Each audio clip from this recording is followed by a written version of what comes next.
अब देखिए combined proportion क्या होता है। कंबाइंड प्रोपोर्शन का मतलब हुआ डायरेक्ट और इनवर्स का कॉम्बिनेशन, ठीक है ना। ये सबसे ज्यादा इंपॉर्टेंट है, ठीक है। देखिए सी नंबर है अपना कंबाइंड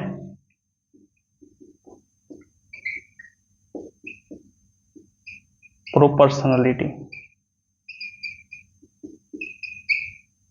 कंबाइंड प्रोपोर्शनलिटी इसके नाम में ही है कि कॉम्बिनेशन है। तो कॉम्बिनेशन किसका है? इनवर्स का और डायरेक्ट का, दोनों का। मतलब ये कॉम्बिनेशन है किसका किसका? इनवर्स का डायरेक्ट है। इतना तो समझते ही हैं, दिखाना बच्चे क्लास में तो इन्हें डिफिनेशन लिखा है, ठीक है। मुद्दे पे आते हैं।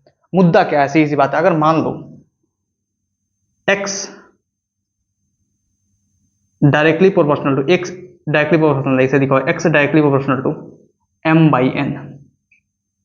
सीधी सी बात है, ये इक्वेशन आपका अपना, ये इक्वेशन अपना, ठीक है। तो अगर ऐसे लिखा हुआ है, समझ में आ रहा है ना, ऐसे लिखा हुआ है, सीधा एग्जांपल से चालू करेंगे। एग्जांपल नंबर 1 है ये, एग्जांपल नंबर 1 अपना, ठीक है ना, सीधा एग्जांपल से। तो इसको कैसे लिख सकते हैं? हम ऐसे लिख सकते हैं, देखना x1 बाई x2, सीधी सी बात, m1 by n1 into m2 by n2। क्या ऐसे लिख सकते हैं? कौन कौन बोल रहा है यस और कौन कौन बोल रहा है नो? चलो बताओ, क्या हम ऐसे इसको लिख सकते हैं? चलो जल्दी बोलो, जल्दी जल्दी, fast fast fast fast fast. इसको हम ऐसे नहीं लिख सकते हैं बाबू, नहीं लिख सकते हैं। सही सी बात है, इसको हम ऐसे नहीं लिख सकते हैं, ये गलत है, ये रॉन्ग कॉन्सेप्ट है, ऐसे हम नहीं लिख सकते हैं। तो सर सही कैसे लिखेंगे? तो अभी आप यहां पे समझ में आ रहा ना, ऐसे लिख लो और उसे काट लो, क्योंकि स्पेस मुझे चाहिए बहुत ज्यादा, और एक ही स्लाइड पे मैं चाहता हूं कंबाइंड प्रोपोर्शनलिटी समझा दूं, तो इसे थोड़ा हमको मिटाना पड़ेगा। समझ में आ रहा ना? अब लिखेंगे तो कैसे लिखेंगे इसको, ठीक है ना। देखिए मैं बताता हूं आपको। जब आप जानते हैं कि जो कंबाइंड प्रोपोर्शनलिटी है वो भैया कॉम्बिनेशन है इनवर्स और डायरेक्ट का, तो सीधा सा इनवर्स और डायरेक्ट दोनों उसमें आना चाहिए, आना चाहिए ना। मतलब हम ये बोल सकते हैं, इससे क्या बोल सकते हैं, इससे हम ये बोल सकते हैं जो x है ना वो डायरेक्टली प्रोपोर्शनल टू m है, और जो x है ना वो इनवर्सली प्रोपोर्शनल टू n है। मतलब अगर ऐसे है तो हम यहाँ पे x1 बाई x2 क्या लिख सकते हैं? x1 बाई x2 क्या लिख सकते हैं बताओ? m1 बाई m2 लिख सकते हैं, बिल्कुल सर। और यहाँ पे x1 बाई x2 क्या लिख सकते हैं? n2 बाई n1 लिख सकते हैं, बिल्कुल सर। कोई दिक्कत है यहाँ पे? कोई दिक्कत नहीं, सीधी सी बात है। अब मैं बोल रहा हूं कि इसको जो है, सीधी सी बात है, हम ऐसे लिखेंगे x1 by x2 is equal to m1 by m2 into n2 by n1। अब बोला सर ये कहां से ला दिया सर आपने, ये कहां से ला दिया? ये बहुत इंपॉर्टेंट है, देखना ध्यान से, ठीक है ना। ये कहां से आ गया? सीधी सी बात है, x1 by x2 is equal to m1 by m2 into n2 by n1। कहां से आया? देखो यहाँ पे x1 बाई x2 दोनों में मैंने निकाला, दोनों केसेस में। ये m1 बाई m2 है इंटू n2 बाई n1 कर दो, दोनों को मल्टीप्लीकेशन कर दो, m1 by m2 into n2 by n1, hence proved. यहां से आया। कोई दिक्कत है यहाँ पे? कोई दिक्कत नहीं सर, बहुत आसान है ना, बहुत आसान है। कैसे आया? 7 8 मतलब 7 to 8 एग्जाम्पल्स आपको कराता हूं, यहीं पे क्लियर हो जाएगा, ठीक है ना। देखिए चलिए, एग्जाम्पल नंबर 1 था, ये एग्जाम्पल नंबर 2 पे आ जाओ, ठीक है ना।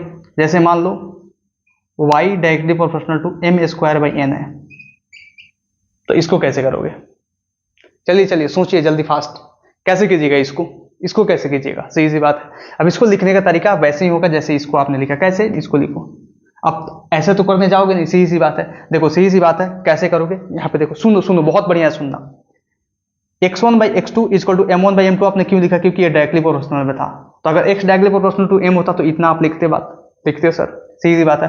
अगर x inversely proportional to n होता तो ये और ये बात लिखते, आप लिखते सर, सीधी सी बात है। तो सीधी सी बात है, जो नीचे है ना उसको इनवर्सली प्रोपोर्शनल वाला काम कर दे, और जो ऊपर है ना उसमें डायरेक्टली प्रोपोर्शनल वाला काम कर दे, और दोनों का मल्टीप्लीकेशन कर दो, वही करना है, सीधी सी बात है। मतलब इसमें भी अगर करना होगा आपको तो आप लिखोगे sir y1 by y2 is equal to m1 का स्क्वायर बाई m2 का स्क्वायर इंटू n2 का स्क्वायर, इंटू का स्क्वायर नहीं होगा क्योंकि n2 में स्क्वायर है ही नहीं, सीधी सी बात है। जिसमें कुछ जो नहीं है वो नहीं डालेंगे, सीधी सी बात है। इसमें तो 2 तो है नहीं, तो यहाँ पे n2 बाई n1 हो जाएगा सिंपली। बताओ कोई दिक्कत यहाँ पे? कोई दिक्कत नहीं सर। नेक्स्ट एग्जाम्पल, चलिए नेक्स्ट एग्जाम्पल देते रहेंगे, समझ में आता रहेगा। इतना एग्जाम्पल दे देंगे कि आप खुद कहिएगा सर हो गया, रहने दीजिए। सही सी बात है। 3 नंबर एग्जाम्पल देखिए, सही सी बात है। अगर मान लीजिए R directly proportional to N by Z square है, तब क्या होगा बता सकते हैं? चलिए बताइए बताइए बताइए बताइए, जल्दी जल्दी फास्ट, जल्दी फास्ट। हो गया? कर लिया आपने? अरे सर एक्सप्रेस ट्रेन पकड़ना है क्या? कितना आप हड़बड़ा रहे हैं? अरे हड़बड़ा नहीं रहे हैं भाई, सीधी सी बात है। आज का क्लास जो है ना सबसे मोस्ट इंपॉर्टेंट क्लास है, और इतना सारा क्वेश्चन आपको कराने वाला हूं ना, मैं चाहता हूं कि इसी क्लास में मतलब 1-1.5 घंटे के अंदर सारा चीज निपटा दूं, ज्यादा लंबा क्लास ना हो, क्योंकि ज्यादा लंबा क्लास होगा तो आप भी बोर होइएगा। समझ रहे हैं ना? समझ रहे हैं भैया, सीधी सी बात है। अब इसका कैसे करेंगे? कर दिया आपने, मैं बताऊं ना, देखिए R1 by R2 is equal to, अब ये डायरेक्टली प्रोपोर्शनल में है तो N1 बाई N2 इंटू ये इन्वर्सली प्रोपोर्शनल है तो ऊपर जाएगा Z2 का स्क्वायर बाई Z1 का स्क्वायर, और ये मोस्ट इंपॉर्टेंट है। फिर सर आपने जेड को काट दिया, कोई बात नहीं, काट दिया तो अब चलिए ऊपर इसको करके लिखते हैं थोड़ा सा, जेड स्क्वायर। कोई दिक्कत? कोई दिक्कत नहीं सर। और एग्जांपल दीजिए सर। चलिए आइए और एग्जांपल देते हैं आपको। एग्जांपल नंबर 4 आइए। एग्जांपल नंबर 4 में ये है कि जो आर है ना, आर नहीं S, directly proportional to m का पावर 4 बाई n का पावर 1/3। चलिए चलिए इसका कीजिए जल्दी जल्दी, फास्ट फास्ट, सही सी बात है, बहुत आसान है। S1 by S2 is equal to M1 by M2, लेकिन पावर 4 है तो 4 क्योंकि ये डायरेक्ट रिलेशन, अब ये इन्वर्स दे देता है तो ऊपर जाएगा N2 का पावर 1/3 और N1 का पावर 1/3। बताओ इसमें कुछ दिक्कत? कुछ दिक्कत नहीं, बहुत आसान है, सच में है ना, बहुत आसान है। चलिए नेक्स्ट आइए क्वेश्चन। किसका किसका पहले आंसर मैच किया ना? आंसर मैच किया होगा। चलो नेक्स्ट है अपना z directly proportional to r का पावर 4 बाई R स्क्वायर। अब बोलोगे सर ये ऐसे लिखा हुआ है तो इसको हम ऐसे कर देते हैं, Z1 by Z2 is equal to R1 by R2 का पावर 4 बाई ये R है। अब सीधी सी बात है, आप यहाँ पे ऐसे करोगे कुछ गलत हो जाएगा। सीधी सी बात है, आप क्या करो ना, अगर ऐसे कुछ दिया हो तो इसको कटा लो, मतलब ये R का स्क्वायर हो जाएगा। मतलब सीधा बात है, ये Z directly proportional to R square दिया गया है। मतलब इसको क्या लिखोगे आप, Z1 by Z2 is equal to R1 का स्क्वायर बाई R2 का स्क्वायर। ये बात है यहाँ पे भाई, समझ रहे हो ना? तो ये भी देखना है कि दोनों अगर कटने वाला तो कटाओ ना, समझ गए ना? तो इसे हम मिटाते हैं, इसे हम मिटाते हैं, ठीक है ना? देखो नेक्स्ट क्वेश्चन देते हैं आपके सामने। चलिए नेक्स्ट क्वेश्चन आता है आपके सामने। नेक्स्ट क्वेश्चन आता है 6 नंबर और लास्ट नंबर इसमें क्वेश्चन, कि जो G है, देखो 6 नंबर, जो G है वो directly proportional to m by R square है, तो इसमें करना है आपको। चलिए लास्ट क्वेश्चन है, ठीक है ना? देखिए इसमें कीजिएगा आप G1 by G2 is equal to M1 by M2 into R2 का स्क्वायर बाई R1 का स्क्वायर।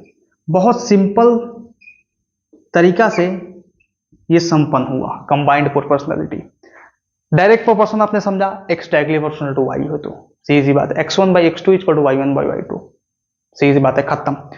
इन्वर्सली प्रोपोर्शनल आपने समझा कि x inversely proportional to y है, तो x1 बाई x2, क्योंकि x पहले ही नीचे y में डाल दिया आप इन्वर्सली प्रोपोर्शनल में, तो x ऊपर रहेगा तो y नीचे रहेगा, अगर x नीचे रहेगा तो y ऊपर रहेगा, इसका मतलब यही हुआ ना। तो x1 by x2 equal to y2 by y1 हो जाएगा, सीधी बात। लेकिन अगर कंबाइंड प्रोपोर्शनलिटी है, समझ में आ रहा है? कंबाइंड प्रोपोर्शनलिटी मतलब दोनों का मिक्सचर है भैया, दोनों का कॉम्बिनेशन है।